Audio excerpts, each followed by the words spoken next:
Ave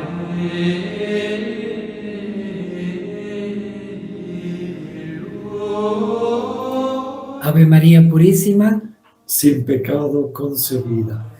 Bueno, queridos hermanos, hoy hacemos un especial homenaje, tanto el padre Germán Saxonov y el padre Mauro Carlos, quien les habla, al muy querido y recordado padre Juan Eduardo Arnau, quien hace 2 años, el 16 de mayo de 2022, partiera a la casa del padre.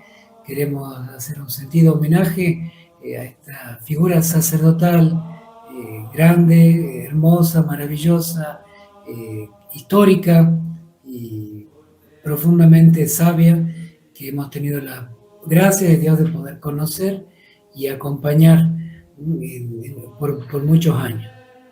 Vamos a hacer este homenaje, en primer lugar, con una reflexión de cada uno.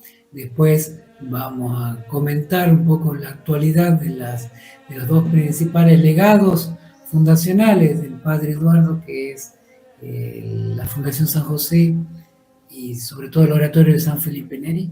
Y luego le vamos a ofrecer unos videos con reflexiones espirituales del padre Eduardo para que todos lo recordemos y sigamos aprendiendo de él. Y vamos a comenzar entonces este homenaje con una oración. En el nombre del Padre, y del Hijo, y del Espíritu Santo. Amén. Dios te salve María, llena eres de gracia, el Señor es contigo. Bendita tú eres entre todas las mujeres, y bendito es el fruto de tu vientre, Jesús. Santa María, Madre de Dios, ruega por nosotros pecadores, ahora y en la hora de nuestra muerte. Amén. San Felipe Neri, Padre y protector nuestro, ruega por nosotros. En nombre del Padre, del Hijo y del Espíritu Santo. Amén.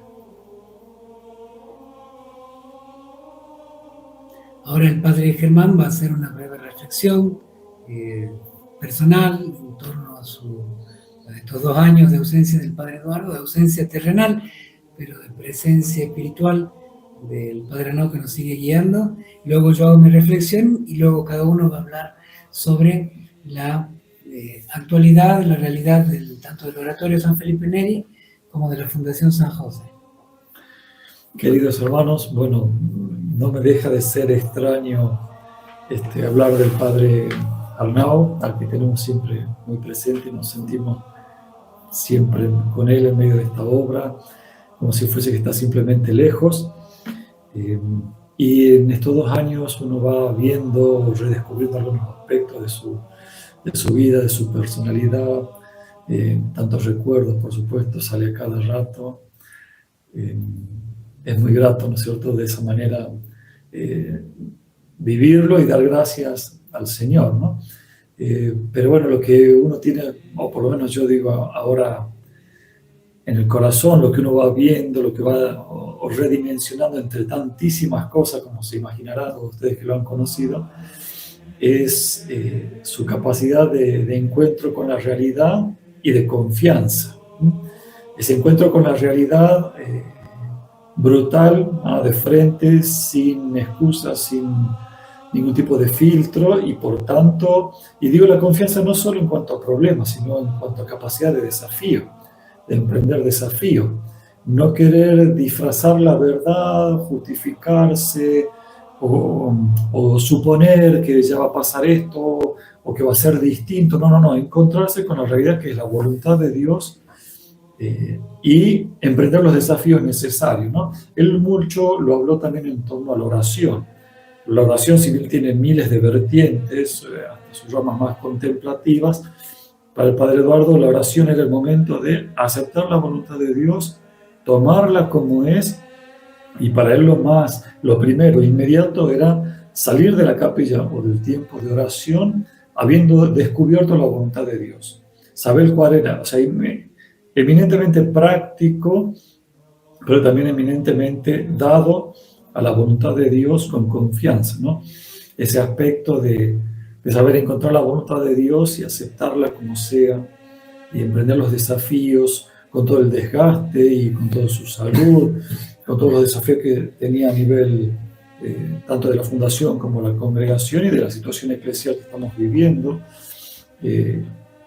uno empieza, como digamos, a apreciar de otra manera, ¿no? No solo porque compartimos ahora otras responsabilidades, sino como él lo vivía, ese apasionante momento histórico que le tocaba vivir, ¿no? Por un lado eso, ¿no?, que es muy edificante, porque creo que la confianza no es solamente, o digo, por lo menos visto en el Padre Arnau, no era solamente padecer, sufrir adversidades, sino el lanzarse, a enfrentar, a reformar esas realidades, ¿no? Sabiendo que es la voluntad de Dios, sabiendo que Dios siempre acompaña, no, nunca una actitud pasiva. Uno podría decir que también era parte de su temperamento, y por supuesto que sí, era parte de su temperamento, pero llevado ya a otros niveles, donde no dependía de su temperamento ni de su fuerza. Por eso Dios lo ha visitado con muchas limitaciones físicas,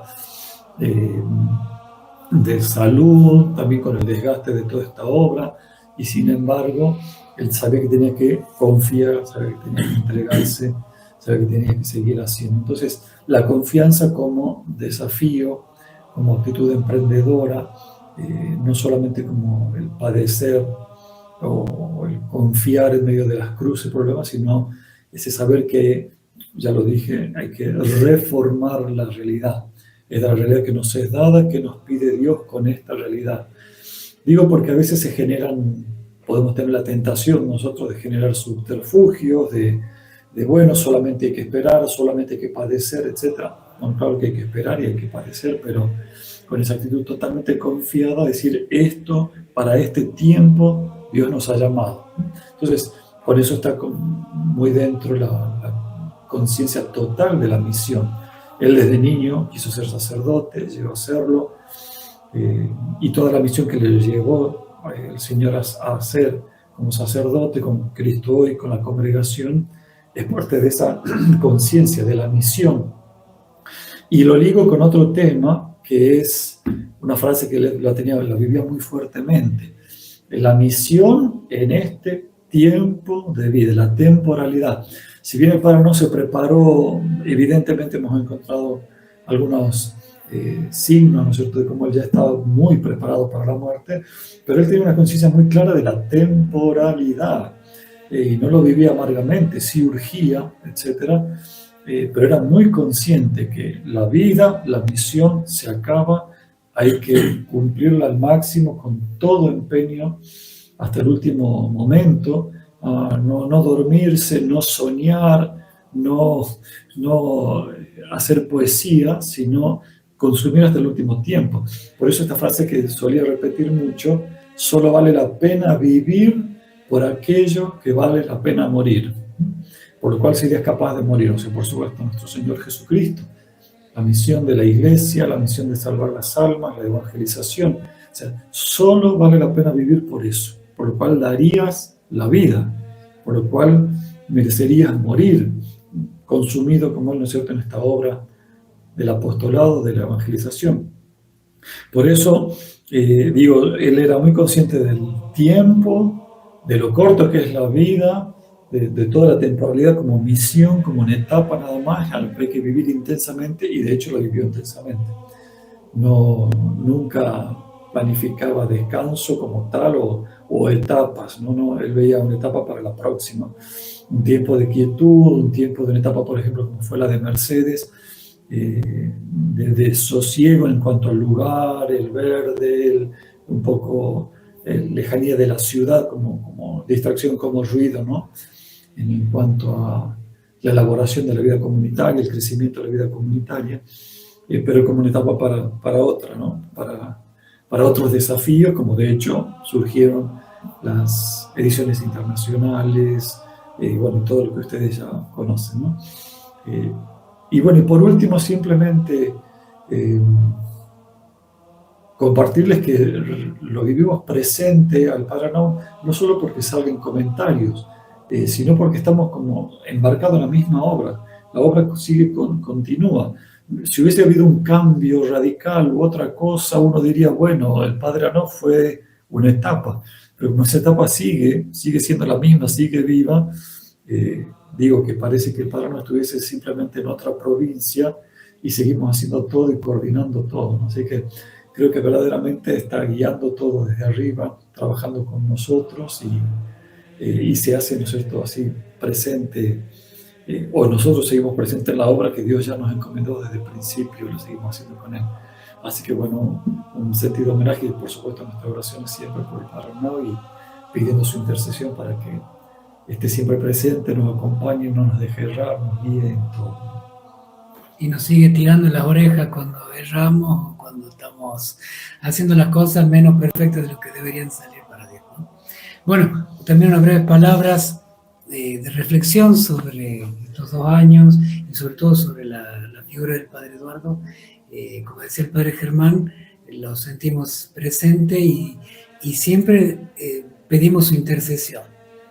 Es algo que le repito a los distribuidores, a los conocidos, a los amigos, a los que han estado con él, que anímense a tenerlo presente, a pedirle intercesión, particularmente difusores, distribuidores, amigos, lectores, personas que están en el apostolado de la prensa católica, que comparten los afanes del Padre Eduardo de salvar las almas, de llevar el Evangelio, la iglesia viva y fiel hasta último momento.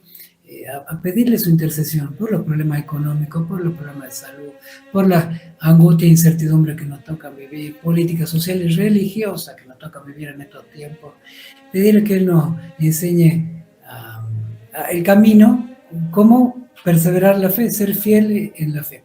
Una cosa que destaco del Padre que siempre recuerdo, particularmente ahora que estamos envueltos en los mismos líos que estaba envuelto él, cuando uno dice lo que significa seguir imprimiendo a Cristo hoy, el almanaque, Casa Betania, una casa con tantos años y tanta infraestructura que hay que mantener, y que la situación del país, y que la situación de la iglesia, y bueno, sin embargo, ahora que lo sentimos y sentimos el peso de esas palabras, antes lo escuchábamos, pero cuando uno dice no va gente, aumentan los precios, y hay que ser responsable de toda una estructura, ¿cómo el Padre Eduardo podía llevar todo eso más con alegría? Porque uno, compartiendo con él, siempre elevaba el ánimo, siempre sabía de alguna manera como tener una mirada más allá, y no era que no padecía las limitaciones de su cuerpo. Decía, ya estoy viejo, solía decir, y hasta lo cargábamos nosotros a él con su misma frase, estoy viejo, pero llevaba con alegría y llevaba las dificultades propias de lo que llevar el oratorio, llevar la Fundación San José, y tantas personas que acudían a él con tantos problemas y tantas dificultades, y él llevaba con alegría y serenidad, sabía transmitir serenidad en medio de las dificultades. Bueno, nos toca a nosotros día a día decir, él lo podía hacer, ¿no? ¿Qué tenía él que lo podía hacer? Bueno, tenemos que tenerlo nosotros también, ¿no? Es una lección continua y diaria del Padre Eduardo. Y bueno, y también, además de esa alegría en la dificultad, el tema de la firmeza y la fidelidad, ¿no? Cuando uno sabe lo que es la voluntad de Dios, lo que Dios quiere, lo que es necesario para la evangelización, mantenerse fiel. Si Dios quiere que mantengamos una postura, una obra, un apostolado, un servicio, hay que hacerlo. Mantenerse fieles y firmes, que el mundo no se cae, que donde abunda el pecado, sobreabunda la gracia. Mantenerse fiel en que Dios está con nosotros, Jesús en vos confío, ¿no? Entonces, la entereza en medio de la dificultad y la fidelidad a la verdad, al Evangelio, a Cristo, en medio del mundo, de las dificultades que toca vivir. Mantenerse firme, anclados en el Señor, mirando a Cristo para hacer la voluntad de Dios. Y quiero destacar 2 frases. Ustedes saben que es tan grande el caudal de sabiduría del Padre Eduardo. Cada comida, cada conversación con nosotros, con otras personas, predicación en los retiros, uno mismo se quedaba como diciendo, ¿dónde tenía esto? Esto nunca lo dijo. Y sabía tener cosas nuevas y nunca aburrirnos. ¿Y de dónde sabía esto? Hace 20 años que lo conocía y se decía cosas nuevas, fruto de su reflexión, fruto de su memoria, fruto de su visión, su oración. Bueno, tenía eso. Por eso es que, como saben, desde que el padre Eduardo partió, que el 16 de mayo, en las ediciones que ya eran mensuales de Cristo Hoy, hemos comenzado a publicar una sección de Cristo Hoy que se llama justamente Reflexiones del Padre Arnau. Todos lo llamábamos así, Padre Arnau, nosotros mismos, en la casa Padre Arnau, parece que no tuviera nombre el Padre Juan Eduardo Arnau. Y bueno, entonces estas reflexiones las venimos haciendo y cuando uno las lee, va redescubriendo, era el Padre Arnau, decimos el Padre Arnau.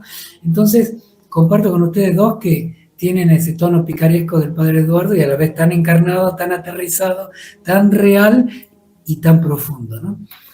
Una reflexión que habla sobre el dinero. Nosotros como somos testigos como el Padre Eduardo al morir casi no tenía dinero personal.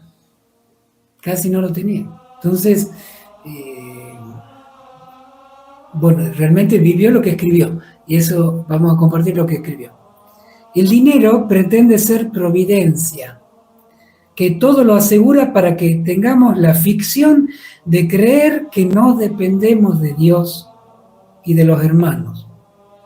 El dinero pretende darnos excelencia. Valemos porque tenemos. Pretende darnos poder. Por algo se dice, es pudiente. Y sin embargo, lo que verdaderamente vale no se puede comprar. La paz, a Dios, el amor verdadero. Y de repente, en la hora de la muerte, no son más que papelitos. Y con cuánta sabiduría en tan pocas palabras, tan aterrizada, una verdad existencial en la cual hoy la humanidad se ve arrastrada y esclavizada por esta realidad del dinero. Y otro pensamiento para culminar. Lo peor de todo no es Sodoma. Así decía el Padre Arnau cuando decía Sodoma. Sabemos en la realidad bíblica la sodomía es la práctica de las relaciones en personas del mismo sexo, ¿no? Que es condenada totalmente en la Sagrada Escritura y muy claramente marcada como un desorden moral en el catecismo de la Iglesia, en la enseñanza verdadera y fiel de la Iglesia. Hay una condena a la práctica, mientras que se sabe que es una desorientación que puede tener la persona, que por el hecho de tenerla no es un pecado, sino el hecho de practicarla es un pecado. Y acá se va a referir, cuando dice Sodoma, se refiere a la práctica desenfrenada de este desorden moral, ¿no? Lo peor de todo no es Sodoma, con todo lo que esto acarrea, también la ironía y lo que está diciendo por atrás. Lo peor de todo son los tibios. O sea, lo peor no es Sodoma, lo peor de todo son los tibios. Los malos tienen mucho de qué avergonzarse. Los buenos, asumiendo que lo seamos, que no somos santos. Tenemos entonces mayor motivo de arrepentirnos por tantas gracias que hemos rechazado y desperdiciado. Pero no nos dolemos porque ni siquiera lo advertimos. Bueno, hoy que vivimos en una época en la cual esto de la sodomía parece ser norma fuera y a veces dentro de la comunidad eclesial, sin embargo, lo peor de todo no es eso, sino nuestra tibieza. La tibieza en proclamar y vivir la verdad y particularmente la santidad. La santidad, decía Juan Pablo II, es lo que ilumina, que da fuerza a cada generación a vivir el Evangelio. Cuando se prende la luz, se oculta las tinieblas, desaparece las tinieblas. Cuando no hay luz, entonces crece la oscuridad, y particularmente en estos tiempos de lo que nos dice acá el Padre Eduardo, la sodomía, la Sodoma, en un mundo que se va volviendo cada vez más parecido a Sodoma. Entonces, ser santo es la respuesta a estos tiempos, la santidad, el compromiso con el Evangelio y con la verdad, la proclamación de la verdad y un compromiso con la santidad. Bueno, queridos hermanos, estos breves recuerdo, una breve reflexión. El año pasado, cuando fue el primer aniversario, lo hicimos, recuerdo, en una capilla en Hualfín, una capilla bien antigua, preciosa, allí en Catamarca. Hoy nos toca hacerlo desde el oratorio de San Felipe Neri. Y bueno, justamente ahora queremos ya no reflexionar, sino nosotros dos, el Padre Germán y Padre Mauro, que somos legatarios espirituales, hijos espirituales del Padre Arnau, y que nos toca ahora llevar adelante los dos principales legados del Padre Arnau, que son el oratorio de San Felipe Neri, fundado e iniciado por él, y la Fundación San José, también fundada por él. Padre Germán entonces les habla del oratorio y yo luego de la Fundación San José. Como ustedes saben, con el Padre Arnau fundamos el oratorio, él lo llevó adelante, bajo el carisma. Nosotros éramos seminaristas todavía, bueno, estábamos en camino. El oratorio fue aprobado en 2007. Tuvimos una etapa de mucho crecimiento interior, allá en la diócesis de Mercedes Luján, pero una vez que se formaron los periodistas, con el Padre Mauro, toda la obra había crecido en varios países, ya veíamos esa como invitación del Señor, esa necesidad de estar más cerca de los centros de apostolado, también para no viajar tanto. Entonces empezamos un proceso de discernimiento de eso. El Padre Arnau se fue sin que se dé ese paso, estaba pendiente, vino todo lo que ustedes saben de la pandemia y demás. Y bueno, ya partiendo del Padre Arnau nos tocó a nosotros tomar la posta. Yo asumí como prepósito de la congregación del oratorio de San Felipe Neri en Argentina. Padre Mauro vicario, secretario, tesorero, vice, administrador, todo. Y bueno, hemos podido, gracias a Dios, con la ayuda del Padre Arnau desde el cielo, dar este paso del traslado de la congregación de la arquidiócesis de Mercedes Luján a la diócesis de Villa María, que se realizó de hecho ya el año pasado. Estamos ahora cumpliendo un año en esta diócesis, todavía en proceso de traslado y mudanza, en un lugar todavía que por ahora es provisorio, hasta encontrar el lugar definitivo dentro de esta diócesis, donde el Señor disponga, para establecernos ya como congregación, ya de modo definitivo, y hacer toda la obra que el Señor nos encomienda ya desde ese lugar. Ahora estamos muy bien, gracias a Dios, en como decíamos, en este camino, ¿no?, de cambio. Con el legado, por supuesto, del Padre Arnau, seguimos el mismo espíritu, seguimos todo lo que hemos recibido de él. El Padre Arnau en eso también iba siempre a lo esencial, creo que por eso ha cuajado tanto en él, también en nosotros, el carisma del oratorio. El oratorio tiene como algo muy particular que San Felipe Neri quería ir a la esencia de la vida cristiana, imitar la caridad, imitar la vivencia de los cristianos de los primeros siglos, de las primeras comunidades. En ese aspecto, San Felipe Neri, bueno, y el Padre Arnau también, que como el Padre Mauro dijo en algunos aspectos, iba a lo esencial de las cosas, no se quedaban las cosas secundarias, aparentes, circunstanciales, sino que iba a la esencia del problema. El problema de hoy es la tibieza, más allá de otros pecados que se ven fomentados por la tibieza de los buenos, ¿no? Entonces, San Felipe Neri tenía esa intuición, más allá de generar metodologías, entiéndase carisma como también ligado a algún tipo de metodología, él quería la pura vivencia del Evangelio, ¿no? Por eso la imitación de las primeras comunidades, no por una poesía de historia o, digamos, una fantasía de volver a una cierta ingenuidad, sino consciente de que eran comunidades que enfrentaron las persecuciones y demás, pero desde la caridad, desde lo esencial de la vida cristiana, de aquellos que muchos conocieron a nuestro Señor Jesucristo, o bueno, fueron también guiados, iluminados por los apóstoles, ¿no? Y creo que también ese pensamiento está muy al corazón del Padre Arnau, ¿no?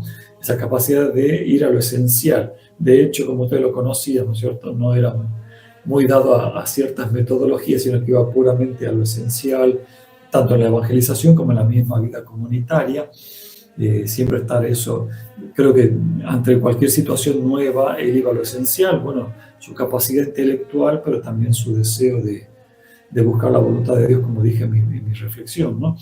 Creo que eso es lo propio también del oratorio, ¿no?, que ha ido muy al carisma de San Felipe Neri, por esa capacidad suya y ese deseo de vivir las cosas fundamentales y no detenerse en cosas, no digo secundarias, sino sobre todo metodológicas, ¿no? En algunos carismas uno puede ver más una metodología, una estructura que te ayuda a vivir el Evangelio, pero a veces nosotros los humanos nos quedamos en la metodología, en las normas, en las reglas, en algunas cosas que pueden distraer de la esencia del carisma, de la esencia de esa vivencia del Evangelio, por más que tenga un carisma también propio, ¿no? Y bueno, el oratorio sigue caminando, estamos trabajando, haciendo retiros espirituales por las vocaciones, a la vez que nos estamos implementando aquí en esta diócesis de Villa María, que nos ha acogido tan cordialmente, tan fraternalmente. Monseñor Samuel Jofré nos ha acogido muy paternalmente y hemos estado ya, por supuesto, en reuniones, retiros con el clero, nos hemos sentido muy, muy bien acogidos, muy fraternalmente acogidos y caminando, ¿no es cierto?, ahora en orden también a la difusión de toda la obra que el Señor nos ha encomendado, de la Divina Misericordia, y como les decía, también trabajando por el discernimiento vocacional para que el Señor continúe su obra con aquellos que ha llamado desde toda la eternidad. Así que contamos con sus oraciones, su apoyo, su afecto y a seguir adelante en esta misión. Bueno, y simplemente pedirle oración por el obispo de Villa María, Monseñor Samuel Jofré, y también agradecer a tantas personas que acá nos acogen con tanto cariño en Marcos Juárez y en la diócesis de Villa María. Respecto a la Fundación San José, en cuanto a las novedades, al menos de estos 2 años y particularmente de este año, 4 de junio se cumplen los 30 años del Semanario Cristo Hoy. Recuerden, en 1994, junio de 1994, Parroquia San Martín de Porres, San Miguel de Tucumán, inicia y está entre los iniciadores el Padre Germán, inicia toda la experiencia de Cristo Hoy. Así que este año son los 30 años, Dios mediante se van a festejar en este retiro del 31 de mayo al 2 de junio, en Casa Betania, donde muchos difusores y distribuidores van a hacerse presentes, amigos y colaboradores de la Fundación San José estarán allí para este festejo histórico, porque pensábamos que dadas las dificultades con la prensa, con la impresión, las dificultades del país, las dificultades de que la falta de lectura, la falta de compromiso de hoy de muchos católicos, entonces que no íbamos a llegar. El Padre Nau, de hecho, llegó a hacer una fiesta, a él le gustaba mucho homenajear a la gente comprometida con esta obra, y por eso la fiesta de los 20 años de Cristo Hoy fue al punto que vino un cardenal en Casa Betania. Él rezaba y añoraba poder que llegue el semanario a los 25 años. Bueno, ahora le tocó partir antes de cumplir los 28 años del semanario, y bueno, que llegar a los 30 también es una proeza, sin embargo también una renovación del compromiso nuestro con el Padre Germán de hasta el último, sacrificarnos para que esta obra pueda de imprimir el semanario, el almanaque, Adoradores, la Hora de la Misericordia, hasta el último, ¿no? Mientras se pueda ayudar a las almas y siga habiendo quienes lo quieran recibir, se hará todo el esfuerzo posible para continuar con esta obra, siempre y cuando se pueda predicar con la verdad y se pueda ayudar a la salvación de las almas, ¿no? Bueno, entonces, pese a todas estas dificultades, bueno, ustedes verán, con todos los temas del drama, de la inflación, hemos acudido a medidas inauditas. No piensan que no costó, por ejemplo, cambiar el color de varias páginas de Cristo Hoy o de la revista La Hora de la Misericordia y Adoradores. Nunca se había hecho algo como bajar la calidad, ¿no? Entonces, costó mucho, pero creo que como la escalada inflacionaria venía tan grave, y para evitar el cimbronazo de un aumento muy brutal que la imprenta nos pasaba a nosotros, y nos hacía ahora casi como no cerrar, pero nos ponía al borde del precipicio, esa fue una opción para, sin aumentar el precio tanto al público, podernos mantener con la obra y seguir evangelizando. Entonces, bueno, creemos y queremos con todo corazón cambiar esto ni bien se pueda. Volver al color como corresponde, como es deseable, como ayuda a la evangelización, ¿no? Así que, bueno, a rezar por esta obra. Y después, además de las publicaciones, que gracias a Dios todavía justifican que se siga imprimiendo, a rezar por estas publicaciones, comprometerse con más fervor, con más alegría a aquellos distribuidores y difusores, porque ya no es cuestión de número, es cuestión de alma, es cuestión de perseverar en la fe. La Iglesia se sostiene por la fidelidad de uno, del uno a uno, que en tiempos de confusión, de herejía y apostasía haya quienes quieran llevar la verdad del Evangelio, ¿no? Entonces, a mantenerse, estamos en una batalla espiritual que es enorme e infinitamente superior a la material. Después, el tema de Casa Betania, ¿no? Cómo no ver la acción del padre Arnao en cada momento, su colaboración, y le digo un caso para decirle que nos ha pasado en este último año. Hubo un momento en el que quisieron usurpar un terreno de la casa, ¿no? Que pertenecía a la casa. Como estaba planteado el tema, no nos íbamos a enterar hasta que estaba usurpado el terreno. ¿Qué pasó? En ese momento me piden a mí unas fotos de la casa. Yo estaba acá en Marco Juárez, en Córdoba, sureste de Córdoba, y me piden unas fotos de la casa. Y entonces le pido a quien estaba administrando la casa entonces que vaya a la esquina de la casa y saque una foto. En 20 años trabajando en Casa Betania, nunca pedí a nadie que vaya a sacar una foto. Y cuando fue a sacar la foto, ahí vio que estaban desmalezando para usurpar un terreno de la casa. Por supuesto que empezó el diálogo a ver quién era, quién nos traía, y se dan cuenta que eran personas que habían sido estafadas, se les había vendido en falso. Interviene la municipalidad, la policía, todo, y se aclara la cuestión. Pobre gente que estaba estafada, pero era un proyecto de usurpación. Habían empezado a desmalezar. En ese mismo día ya podían empezar a ocuparla y andar a sacarla. Entonces, ¿por qué hemos sacado esa foto? Bueno, hasta ahora uno se pregunta, ¿no? Y el año anterior era que había que pagar gastos enormes de la casa, que no teníamos con qué. Pusimos a venta una camioneta, y cuando no teníamos con qué, ni nadie aparecía para comprarla, nos llaman en ese momento diciendo que nos querían comprar la camioneta, y la pusieron a disposición esa camioneta para llevar a gente a los retiros a Casa Betania. Esas son dos gracias extraordinarias de año a año, llevan 2 años, dos gracias así maravillosas, con las cuales, por decir, llamativas. En el día a día vamos viendo cosas que suceden que no podríamos estar de pie sin ese auxilio extra tan fundamental que día a día nos da el Padre Eduardo. Y después, bueno, con Casa Betania seguimos con los retiros. Saben, tenemos retiros de la Divina Misericordia. Estamos comenzando a hacer los retiros de consagración a la Virgen María, que no los hacemos nosotros. Queremos que Casa Betania sea un lugar donde se den servicios a la espiritualidad católica, como nosotros estamos abocados y esencialmente a la Divina Misericordia, que vengan otros sacerdotes que prediquen y que sean especialistas en otros temas.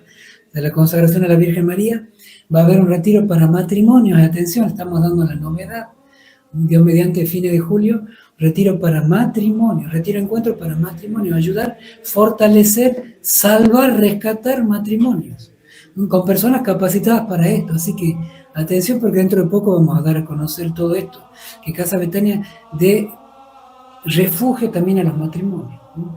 A la devoción a la Virgen, a la Divina Misericordia, a los retiros ignacianos.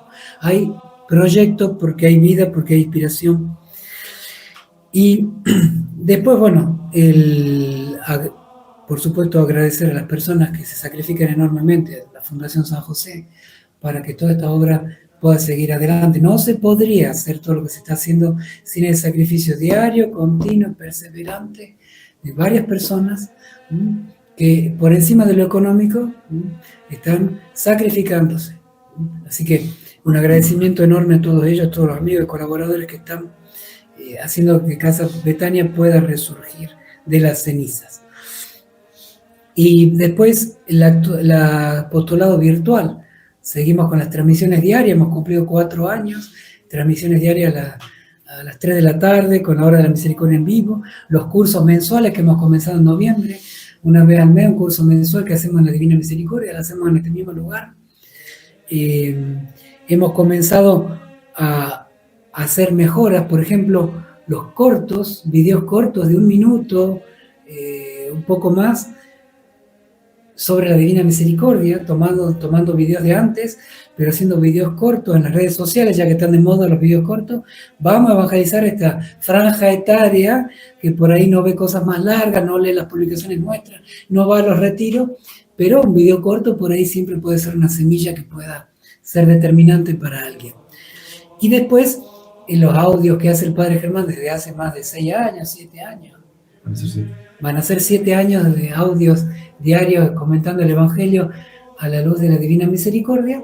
Bueno, esa obra maestra y hermosa del Padre Germán la estamos transformando también en audiovisual, en un video en YouTube donde se lo lea el Evangelio y donde después lo termina comentando él, y de a poco lo vamos a ir dando más difusión para que muchas más personas accedan a este tesoro de espiritualidad. Así que en las redes sociales vamos trabajando con proyectos también, con mucho ánimo y viendo también los frutos. Tenemos una peregrinación, Dios mediante, el 19 de septiembre,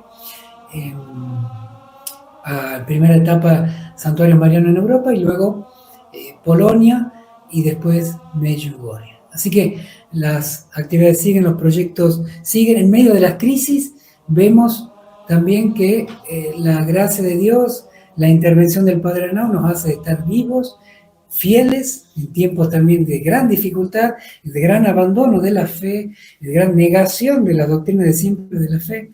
Sin embargo, mantenerlo con proyectos, con fidelidad y con entusiasmo y la alegría que nos quiere dar San Felipe Neri. El Padre Arnau nos va exigiendo en tiempos difíciles la alegría de ser cristiano, la alegría de la fe. Así que bueno, y para culminar queremos ahora compartirles a ustedes 3 videos del Padre Eduardo, videos de espiritualidad, tomados de distintos videos que hizo en su momento el Padre Eduardo, para que ustedes puedan seguir recordando su voz, sus pensamientos, su manera, su estilo, toda la espiritualidad que él sabía infundir. Aquí con ustedes estos 3 videos.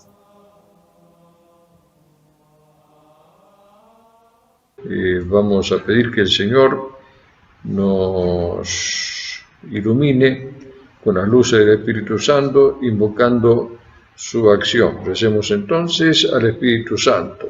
En el nombre del Padre, del Hijo y del Espíritu Santo. Amén. Ven, Espíritu Santo, llena corazones de tus fieles, enciende en ellos el fuego de tu amor. Envía tu Espíritu para darnos nueva vida y renovarás la faz de la tierra. Oh Dios, que habéis instruido los corazones de tus fieles con las luces del Espíritu Santo, danos gustar lo que es bueno, saber lo que es recto y gozar siempre de tus celestiales consuelos. Por Jesucristo nuestro Señor. Yo pienso que hay una palabra que nos va a ayudar a entender todo. ¿Cuál es esa palabra? Estamos delante de 2 enormidades. Esa palabra ayuda mucho. La enormidad del pecado y la enormidad de la misericordia.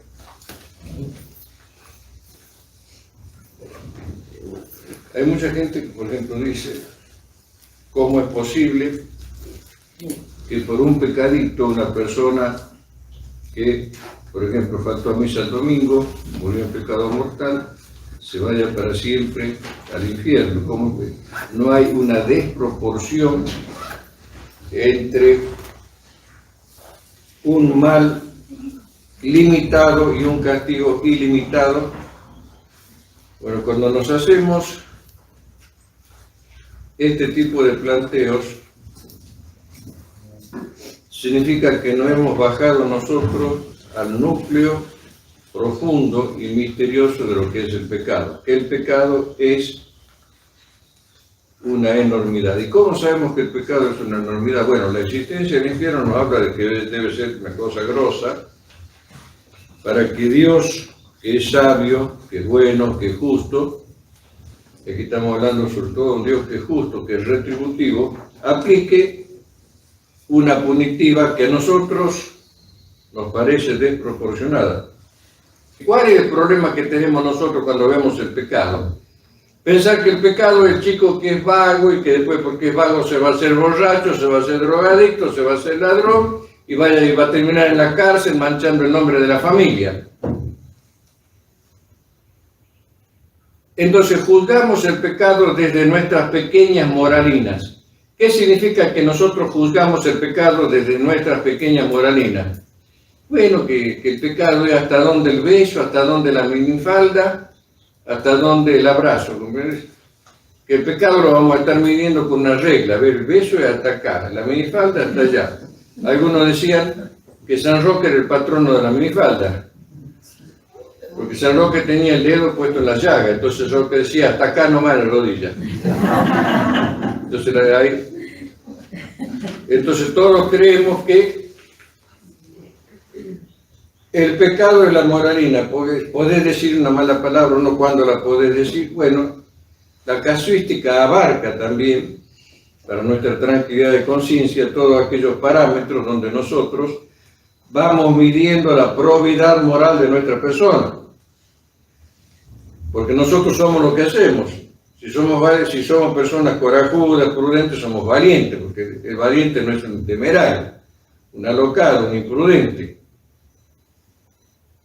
Entonces los pecados las actitudes van conformando nuestra personalidad y hay parámetros para que cada uno vaya midiendo cómo va armando la estructura de su personalidad en ese corto tiempo de la vida, de la prueba, que es la vida acá en la tierra, donde nosotros, la vida en la tierra es como si fuese cuando los albañiles están armando el cemento. Entonces arman la estructura, tiran el cemento y el cemento fragua rápido y se endurece. Entonces nosotros hemos hecho el molde, armamos el cemento y nosotros nos endurecemos en el bien y en el mal. Que el pecado es desconfigurante. El pecado es desconfigurante. Va haciendo que nuestra personalidad no nos riamos de todo aquello. Ahora quiere se siente de 7 años. Bueno, pero cuando una persona grande se viste como chico, no va a que le pongan el documento, pero anda por ahí cerca. Como yo siempre digo, una mala palabra dicha de un modo abusivo y reflexivo siempre tiene olor a blasfemia. La mala palabra tiene olor a blasfemia. ¿Y qué es la blasfemia?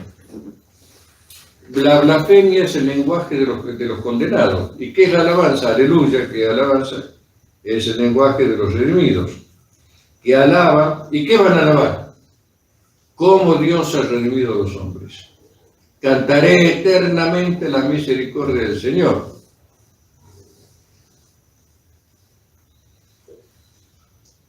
¿Cómo Dios fue capaz de pulsar nuestra libertad? ¿Qué significa cómo Dios fue capaz de pulsar nuestra libertad? Que Dios tiene que entrar en diálogo. Es como cuando una persona enseña a nadar a otra. Si la suelta se ahoga y si la agarra mucho no le enseña a nadar. Entonces Dios, esto decía San Agustín, Dios que te creó sin ti no te salvará sin ti. Es decir, que Dios no nos salva. El cielo no es un campo de concentración, todos tenemos que por obligación ir, sino que el cielo es un lugar donde yo voy. ¿Y qué es el infierno? El infierno es donde yo me meto gustosamente. ¿Que acaso la droga no es un infierno? ¿Y quién no mete en el infierno? Uno se mete. ¿Que acaso el alcohol no es un infierno? La persona que van a tirar la fortuna en la casa de juego, eso no es un infierno.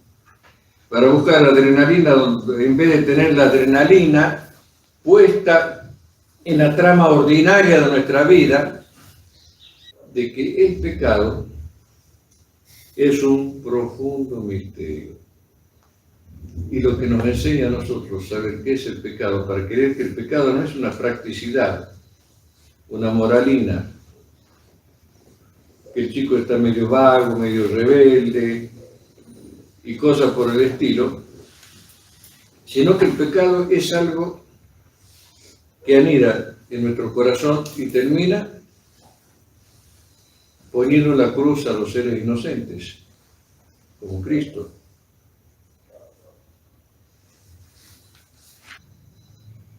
Y en el cielo vamos a armonizar con Dios, porque vamos a querer todo lo que Dios quiere. Que muchas veces acá en este mundo nosotros no queremos, por comenzar, no aceptamos que es la cruz la que nos lleva a la resurrección. Y nos quejamos como el mal ladrón. La persona que se queja de las cruces se está portando como el mal ladrón que lo ve morir a Cristo y se empecina en la negación, en el rechazo y en la rebeldía. No es inocuo quejarse. El que se queja así de cualquier manera está en el rol del mal ladrón.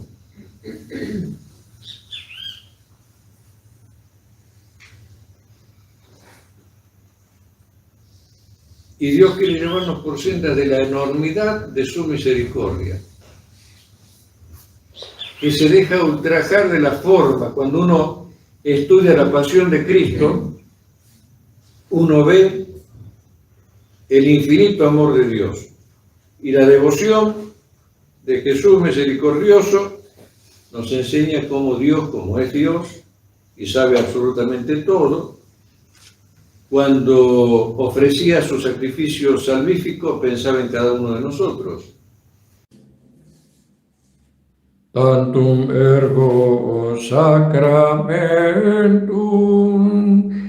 menere concernui et anticum documentum noceat ritui restet fide subentum sensum te fedui genitoris genitoque non se jubilatio salus honor virtus quoque sit benedictio recentia utroque comparesit laudatio.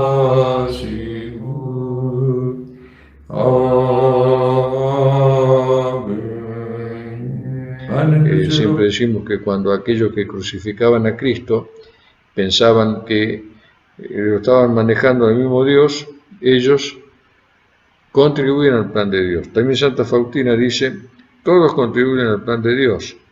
Aún aquellos que no saben lo que hacen o creen que están haciendo la suya, también ellos están contribuyendo a que el plan de Dios precisamente se implemente, se verifique en la historia.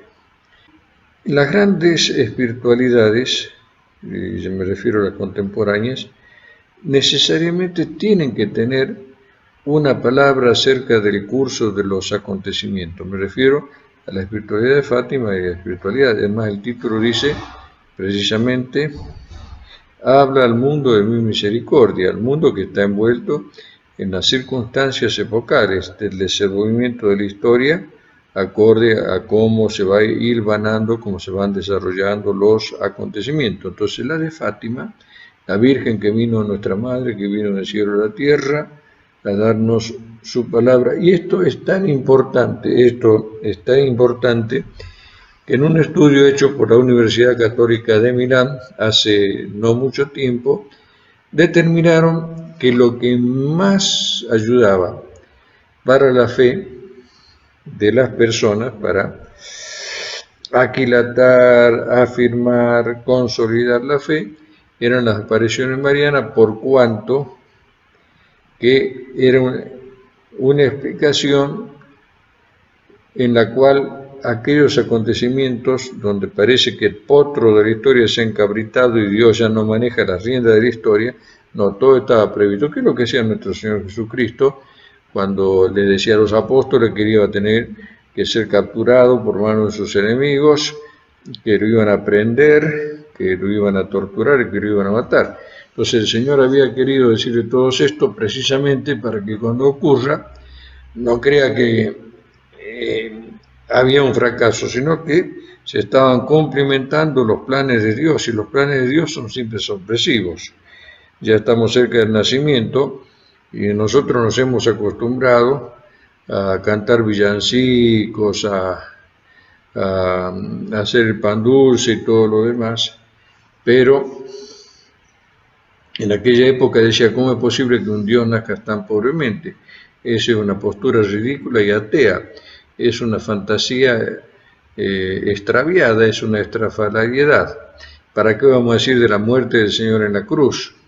Porque con la muerte del Señor en la cruz, decían los judíos, Dios no puede morir como un delincuente. Es sumamente escandaloso. Era tan escandaloso la muerte en la cruz de nuestro Señor que nosotros la cruz la ponemos con tanto sano y legítimo orgullo en los campanarios, en los pechos, en las salas, en las aulas. Pero al principio no se dibujaba ni siquiera la cruz, porque era el signo de la peor ignominia, de haber tenido la muerte más afrentosa y vergonzosa posible e imaginaria. Entonces, y a todo esto que dice la devoción que ha venido Santa Faustina a darnos. Y nos dice maravillosamente, así como Fátima dice al final, mi inmaculado corazón triunfará, dice, de Polonia saldrá la chispa que preparará al mundo para la segunda venida. También nos dice que en algún momento se verá una cruz en el cielo, con los orificios. También esta devoción nos dice que los ángeles tiemblan estupefactos cuando alcanzan a descubrir los edictos de la justicia, es decir, que el día cuando se acabe el tiempo de la misericordia, que es tan generosa la misericordia de Dios, basta mirar esa imagen que ustedes la tienen detrás del brazo de Santa Faustina, que está a mis espaldas, pero basta entonces mirar cómo Dios nos da tantas gracias, cómo Dios nos tiene tanta paciencia, pero el día que todo eso sea insuficiente para nuestra conversión, vendrá a brillar la justicia. Esta devoción de Fátima y de la Divina Misericordia nos dicen, acorde también a todo lo que sabemos por la Sagrada Escritura, le da validez a esta espiritualidad.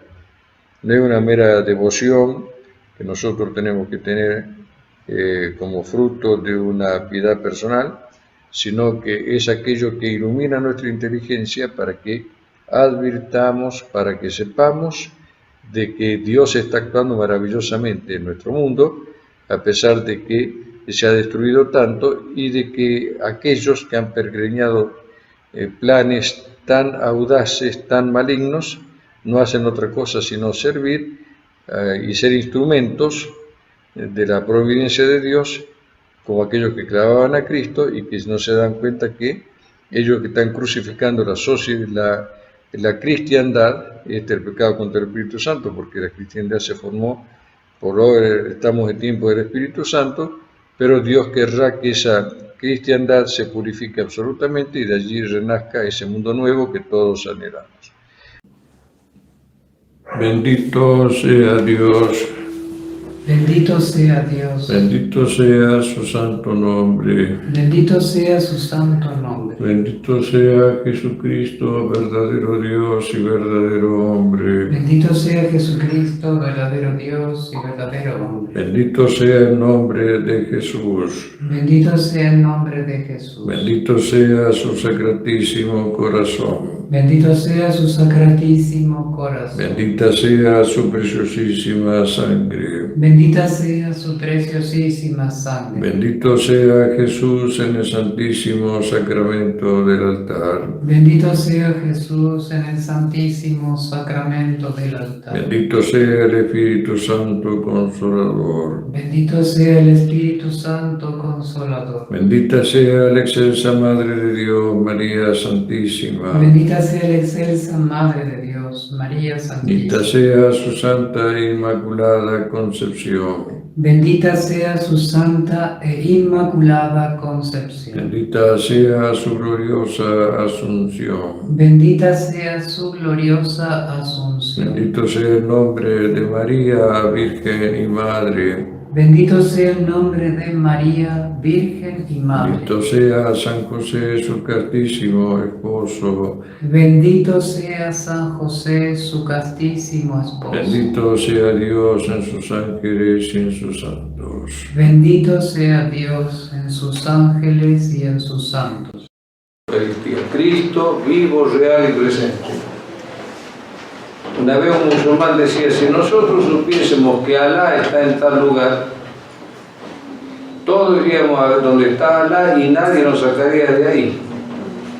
Dice, nosotros los católicos somos locos de pensar que Cristo está presente y pensando que Cristo está presente, tratarlo como lo tratamos. Hay una suerte de esquizofrenia. Es decir, que decimos una cosa y hacemos la otra. Hay una confusión que nos desubica existencialmente. Esto es terrible. Todo lo que tenemos más o menos de unos cuantos años, pero ya digamos de 75 para arriba, yo alcancé un poquitito a olfatear antes de entrar en una iglesia. ¿Qué era? Las mujeres ponerse el turso para agua bendita, hacer la genuflexión, arrodillarse, estar rezando al Santísimo, sentarse en silencio. Es decir, que nosotros decimos que Cristo está en la Santa Hostia y luego actuamos como si Cristo no estuviese en la Santa Hostia. Es decir, y no hemos advertido que la Iglesia perdió la fe en la Eucaristía. ¿Por qué muchos se van a los protestantes? Porque no valoran la Eucaristía. Si cualquier persona pensase que realmente Cristo está en la Eucaristía, jamás se irían los protestantes, porque se dirían, los evangélicos no lo tienen a Cristo. Es decir, por eso este es un tema vertebral. ¿Por qué es un tema vertebral? Porque Cristo dijo, cuando venga el Hijo del Hombre, ¿acaso encontrará fe sobre la tierra?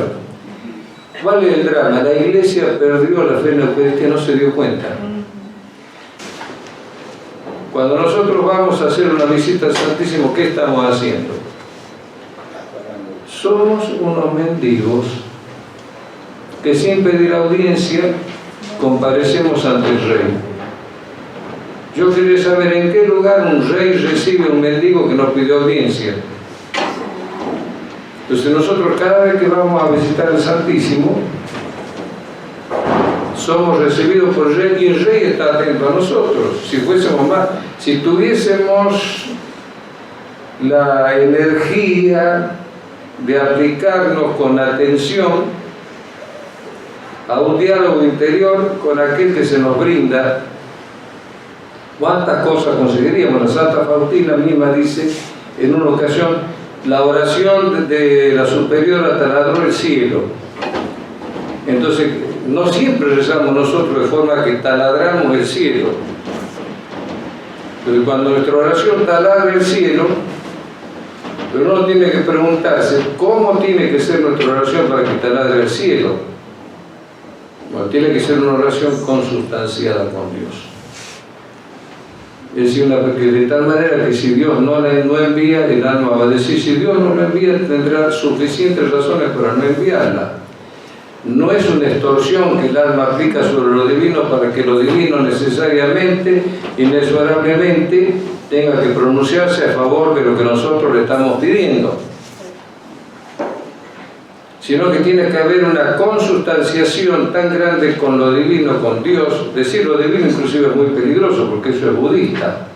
Lo divino es una cosa superior, una cosa amorfa, una cosa deleteria. No, lo divino es un Dios que se manifestó en Cristo y Cristo, un Dios que se hizo hombre. ¿Para qué Dios se hace hombre? ¿Y para qué Dios luego se hace hostia? Precisamente para poder llegar a nosotros por su infinito amor. Es tan grande el amor de Dios hacia los hombres que ha querido sustanciarse en la Eucaristía para estar y quedar con nosotros. Y a cada rato el cura Brochero va indicando eso y luego va diciendo: Dios no puede ser más Dios en la Eucaristía, porque no puede ser más sabio para ver cómo quedarse en la humildad de las especies eucarísticas. Dios no puede ser más bueno, si ha sido bueno muriendo en la cruz y naciendo en Belén, cuanto más haciéndose alimento, para que muchas veces nuestros corazones tibios los reciban de esa forma poco fervorosa. Y Dios no puede ser más poderoso. Dios no puede ser más poderoso porque el poder que tiene que tener Dios para Él hacer radicar su presencia en aquello que parece insignificante. Es decir, que ahí lo probamos a Dios al máximo. Bueno, le pidamos al Señor todas las gracias y le pidamos a María Santísima, Maestra Eucarística. ¿Se imaginan la Virgen cómo lo recibía Jesús cuando ella en este mundo estaba todavía a la expectativa de ser llevada al cielo? ¿Se imaginan con qué amor la Virgen y con qué gozo se unía con su Hijo? Que de la misma manera que la Virgen lo recibe a su Hijo, que nos dé la gracia a que nosotros lo recibamos a Él. Y si hay algo que hay que echarle culpa en nuestra vida es no haber sido más eucarístico. ¿Cuántos problemas habríamos evitado en nuestra vida si hubiésemos sido más eucarísticos? Así que, como Santa Faustina, Santa Faustina tiene las letanías de la Eucaristía, que tenemos que rezarla. Y tiene tantísimas cosas de esta alma perfectamente eucarística, que si fue capaz de alcanzar su madurez, es porque fue perfectamente eucarística, y acá de alguna manera está significado en esta hoja. Pero si ustedes van al diario van a ver qué profundidad tiene Santa Faustina en su vivencia eucarística. Bien, gracias te damos, Dios omnipotente, por todos los beneficios recibidos de tu mano generosa, a ti que vives y reinas por los siglos de los siglos. Amén. En el nombre del Padre, del Hijo y del Espíritu Santo. Amén. Queridos hermanos, bueno, espero que les haya sido de mucho provecho, de mucho afecto y gratitud haber visto al Padre Juan Eduardo Arnau, el Padre Arnau, tan memorable, tan personal, particular en su estilo, tan jocoso, tan ameno, ¿no? Siempre tan profundo a la vez. Bueno, agradecemos también que nos hayan acompañado y volvemos a repetir que confiamos y contamos con sus oraciones. Terminamos con una oración. En el nombre del Padre, y del Hijo, y del Espíritu Santo. Amén. Te damos gracias, Señor, por todos los beneficios recibidos de tus manos generosas y providentes, aún sin merecerlo. Por Jesucristo nuestro Señor. Amén. El Señor esté con ustedes. Y con tu espíritu. Los bendiga Dios Todopoderoso, Padre, Hijo y Espíritu Santo. Amén. Amén. San Felipe Neri, ruega por nosotros. San José, ruega por nosotros. En nombre del Padre, y del Hijo, y del Espíritu Santo. Amén.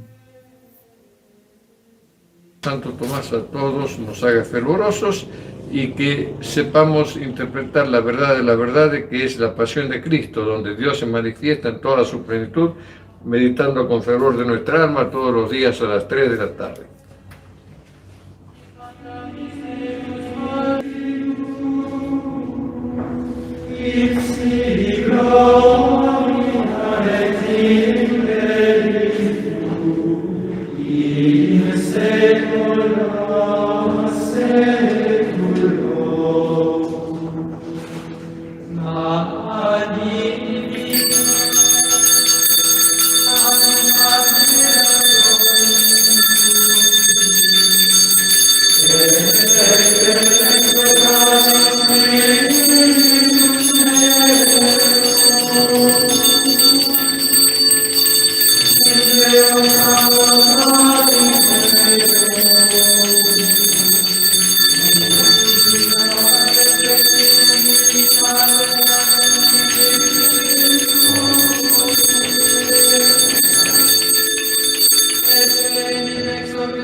Vino